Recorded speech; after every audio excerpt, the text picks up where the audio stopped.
اس وزیر اعظم کو بھی گھر چلتا کیا.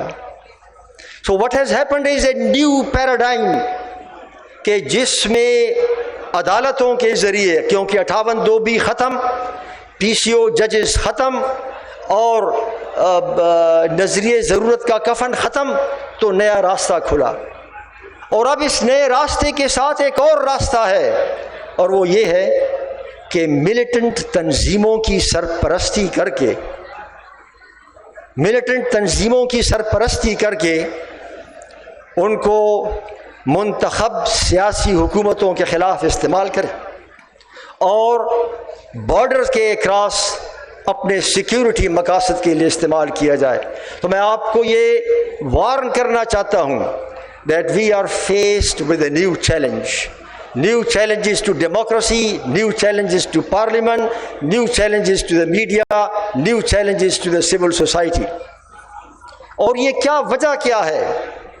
Why all is this happening? میں سمجھتا ہوں کہ جس طرح پہلے بھی سیشن میں کہا گیا، یہ ریاست سیکیورٹی ڈریون اسٹیٹ ہے. It is not a welfare driven state. اور اس سیکیورٹی ڈریون اسٹیٹ میں the elephant is there. Unless we drive out the elephant, Pakistan کا سیاسی اور قانونی ڈھانچہ اس جمہوریت کو اٹھا نہیں سکے گا. Because there is an elephant in the room.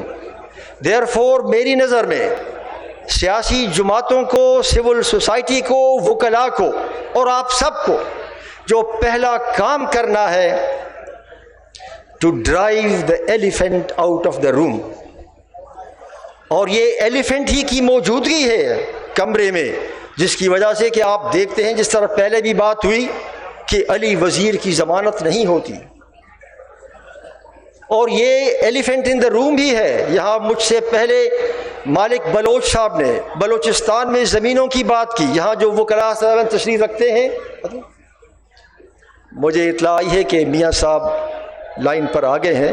I should not waste this opportunity. میں آپ سب کا شکر گزار ہوں اور میاں صاحب کو بہت بہت شکریہ جناب فرحت اللہ بابر صاحب. آپ نے بڑی اہم بات کی کہ ایلیفنٹ ان دا روم پہ بات کرنی